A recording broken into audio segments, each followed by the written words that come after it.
Okay, at the Gator Show, we're going to talk about American pre-Civil War Bowies. All right, we start with the earliest piece, which is a Philadelphia-made knife made by the same man, Mr. Shively, who made knives reportedly for Davy Crockett in the early 1830s and into the 40s.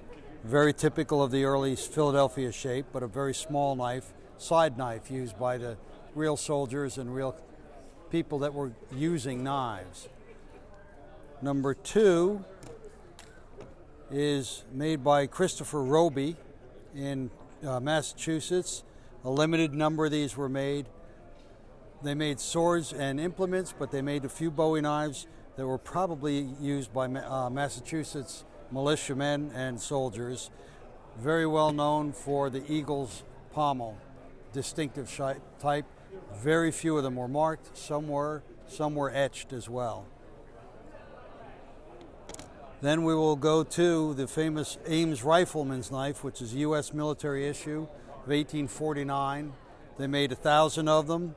Most of them were never issued, but were ended up used as farm implements or tools, or sold on the surplus market and destroyed by young people using them as machetes. Very rare knife and hard to find.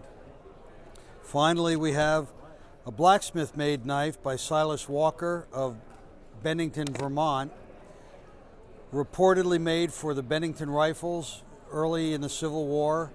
At this point, there are only about 4 of these known to exist. Extremely rare knife.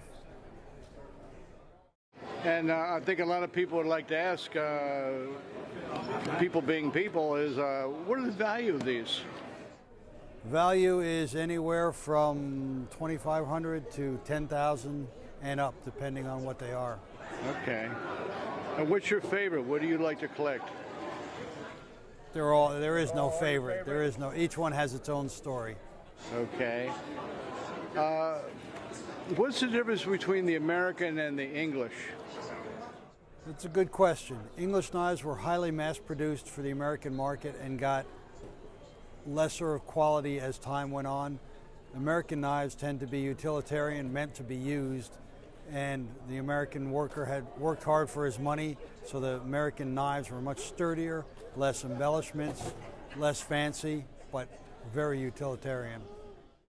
Are they rarer than the English, or? Far rarer. The English were making thousands and thousands of knives and shipping them over, constantly.